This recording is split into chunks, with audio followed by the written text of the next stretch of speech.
नमस्कार। मेरा आज का विषय है दशहरा। क्या आप ये जानते हैं हम दशहरा क्यों मनाते हैं और दशहरा कब मनाया जाता है? दशहरा आश्विन मास की शुक्ल पक्ष की 10वीं तिथि को मनाया जाता है। इसे हम विजयदशमी के नाम से भी जानते हैं। यह पर्व बुराई पर अच्छाई की जीत का पर्व है। इस दिन श्री राम ने राजा रावण को लंका में युद्ध के दौरान मारा था और जीत हासिल की थी। यह पर्व हिंदुओं का सबसे प्रसिद्ध पर्व है। इस त्योहार की एक कहानी है जिसे हम रामायण कहते हैं। आज मैं आपको उसी रामायण की एक छोटी सी झलक दिखाऊंगी। आप ध्यान से सुनिए। अयोध्या नगरी में एक राजा दशरथ रहता था जिसकी 3 रानियां थीं, लेकिन उनकी कोई संतान नहीं थी। इसलिए राजा दशरथ ने गुरु वशिष्ठ की आज्ञा से एक यज्ञ किया और उस यज्ञ के फल स्वरूप राजा को पुत्र की प्राप्ति हुई। रानी सुमित्रा को 2 पुत्र, रानी कैकेयी को 1 पुत्र और रानी कौशल्या को 1 पुत्र की प्राप्ति हुई, जिसका नाम राम रखा गया। राम राजा दशरथ का सबसे लाडला और प्यारा पुत्र था। राजा दशरथ के प्राण राम में ही बसते थे। वह हर पल उसे अपनी आंखों से निहारते रहते थे। समय के साथ साथ पुत्रों की राम और लक्ष्मण को वन में शिक्षा ग्रहण करने के लिए भेजा गया। उन्होंने वन में अपनी शिक्षा संपूर्ण की और अपने गुरु के साथ मिथिला की ओर चल पड़े। मिथिला में राजा जनक की सुपुत्री सीता का स्वयंवर था।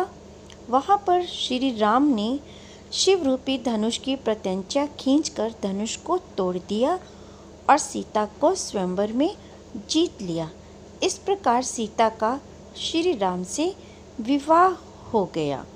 विवाह के दौरान वह अयोध्या लौट आए और अयोध्या में लौटने पर उनके राज तिलक की तैयारी की गई।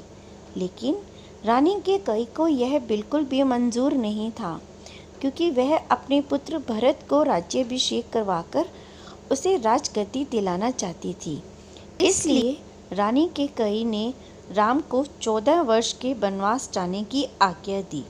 श्री राम ने बिना किसी शंका के वन में जाना स्वीकार किया और उनके साथ सीता और लक्ष्मण भी उनके साथ वन में चले गए। इस प्रकार वन में बड़ा अच्छा समय व्यतीत होने लगा। वह कंदमूल खाकर अपना गुजारा करते थे और इंतज़ार कर रहे थे कि कब 14 वर्ष बीत जाएं। इसी तरह 13 वर्ष बीत गए और फिर एक दिन राजा रावण एक सन्यासी के भेष बनाकर माता सीता का हरण करने आया, क्योंकि उसने लंका में माता सीता की सुंदरता के बारे में खूब सुना था और वह वायु मार्ग से माता सीता का अपहरण करके चला गया और सीता माता राम राम पुकारती रही। जब राम और लक्ष्मण कुटिया में आए और सीता को नहीं देखा तो सीता को ढूंढते हुए वो वन वन भटकते रहे। इसी प्रकार भटकते हुए उन्हें श्री हनुमान जी मिले, जो कि राम के परम भक्त कहलाए। उन्होंने ही सीता माता का पता ढूंढने का उनको वादा किया और वह समुद्र के ऊपर वायु मार्ग से जाते हुए उन्होंने माता सीता का पता लगाया कि वह लंका में रावण की अशोक वाटिका में रह रही हैं। इस प्रकार राम ने वानर सेना की मदद से समुद्र के ऊपर पत्थरों से एक पुल बनाया। उन पत्थरों पर राम लिखा था और लंका में जाकर रावण से युद्ध किया और रावण को मार दिया।